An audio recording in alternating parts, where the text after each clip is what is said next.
Kaitseminister Jüri Luik, kriisid tulevad ja lähevad ja fakt on, et kindlasti pärast viiruse häda tuleb midagi muud.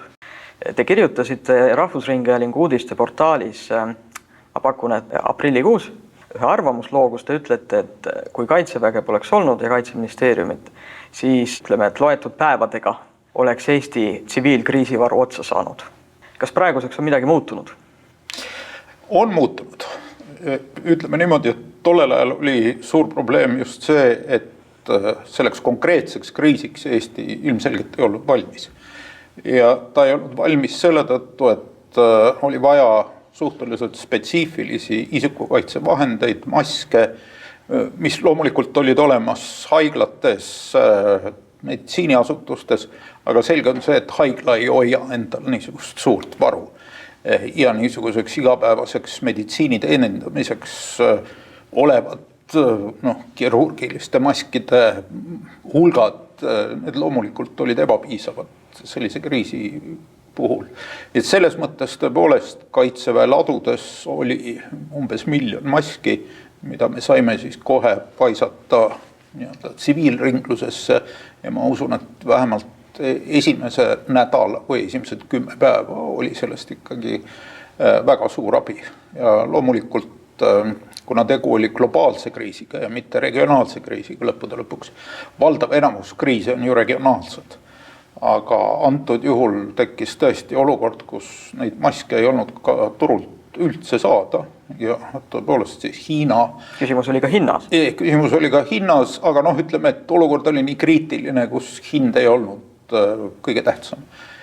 Aga oli olukordi, kus Hiina vabrikute ees konteinerid kadusid ja osteti üles ja eriti suured riigid, kellel oli raha niisugust möllu teha, et seal ikkagi see oli päris niisugune metsik lääs mõned nädalad, ma usun. Aga Eestil tõepoolest õnnestus ikkagi Hiinast saada päris märgatavaid koguseid ja see olukord hakkas leevenema ja tegelikult läksid ka vabale turule müüki maskid. On palju Euroopa riike, kus tänaseni ei müüda, näiteks apteegis kirurgimaski. Tihtipeale eriti riigid, kus on kohustuslik selle maski kandmine. Nii et selles mõttes me oleme praegu suhteliselt hästi välja tulnud sellest olukorrast. Kas me tulime sellest olukorrast ka sellepärast hästi välja, ja mitte ainult sel korral, vaid ka tõenäoliselt edaspidi Kaitseliidul kui vabatahtlikul, aga väga massilisel organisatsioonil või suure hulgaga osalejate mõttes organisatsioonil on suur roll Eesti riigi kaitses? On ja politseid on Eestis väga vähe. Kaitsevägi on ka ikkagi palgaline osa väga väike, aga Kaitseliit on üle 20 000 liikme. Nii see on ja praktika näitas, et just selle niisuguse tsiviilkriisi puhul on kaitseliitlased valmis väga kiiresti tegutsema. Teatavasti Kaitseliidu üksuste mobiliseerimine on väga kiire, kui selleks vajadus tekib. President andis selleks ka loa. Meil on Kaitseväe ja ka Kaitseliidu kasutamine seaduses väga selgelt reglementeeritud.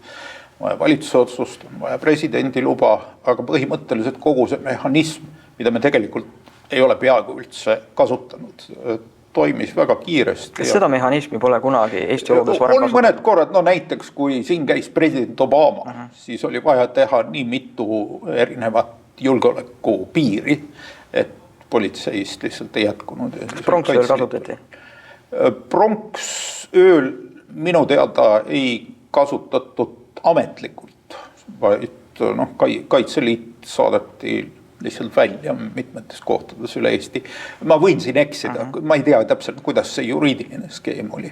Igal juhul Kaitseliit mängis kohati väga suurt rolli. Kas see kord, mis seekord rakendus ja läbi viidi ja allkirjastatud sai, kas see on piisavalt operatiivne? Minu arust on see piisavalt operatiivne, sellepärast, et kõik need paberid liiguvad ju tänapäeval meeletu kiirusega, eriti Eesti puhul, kus tõepoolest ID-kaardiga võib peaminister allkirjastada valitsuse otsuse, president samuti ID-kaardiga võib anda oma loa kaitsejõudude kasutamiseks, nii et see protseduur on kõik väga kiire. Loomulikult on siin oluline, et president ja valitsus oleksid nii-öelda ühel lehel ja saaksid samamoodi aru, milleks neid jõude on vaja kasutada, aga antud juhul loomulikult kriis oli ju kõigile ühtemoodi arusaadav.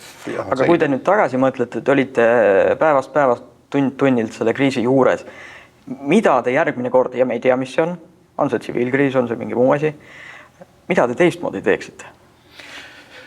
No kindlasti on palju asju.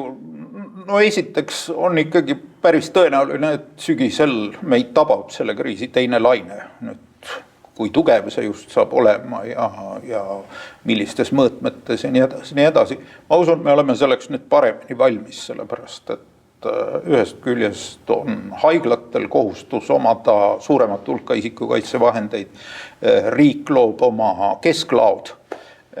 Selline otsus on tegelikult tehtud ja jällegi paljuski praegu meie kaitseinvesteeringute keskus on see organisatsioon, mis on vabalt kättesaadav nii-öelda riigile ja mille spetsialistid. Kas need otsused on tehtud? Et Kaitseressursside Amet Kaitseressursside Amet on ütleme, et see niisugune ajutine organisatsioon, mis aitab logistikaladude hangetega kõik, kuna jutt on miljonitest ja miljonitest siis ühikutest, siis loomulikult sellega peab keegi tegelema ja riigil ei ole spetsiifilist logistikat, et sellega tegeleda ja kõik ei saa ka eraettevõtlus enda peale võtta, lihtsalt selline ressurss puudub.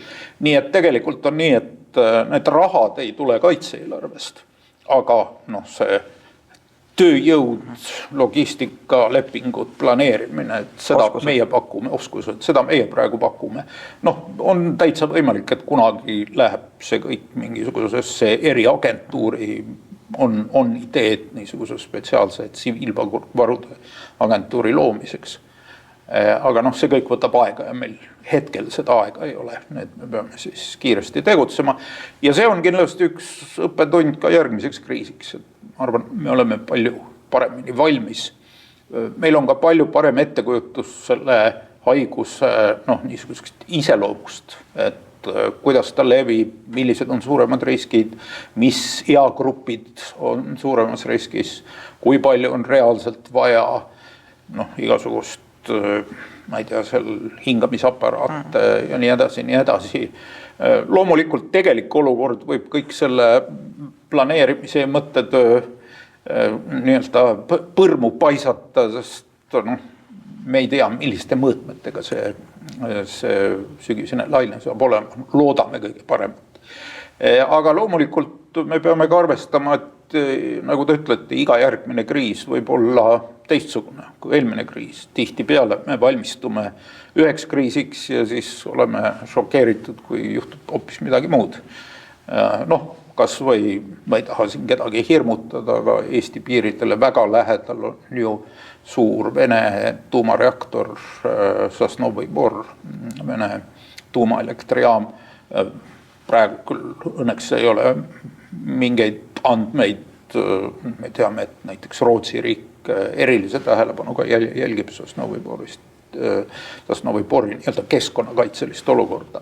Et kõik tundub seal töötavat väga hästi. Või mingisugune keemiline, ma ei tea, siin tsisternvagunite leke või plahvatus. Ütleme, neid variante on päris palju, aga nende kõigi eelis, kui nii võib öelda, on see, et igasugused muud kriisid on ikkagi tõenäoliselt regionaalsed. Selles mõttes, et nad ei ole globaalsed ja kui meil on ka vaja abi, siis meil on tõenäoliselt seda palju lihtsam saada, sest teised riigid saavad seda endale siis lubada. Aitäh! Aitäh!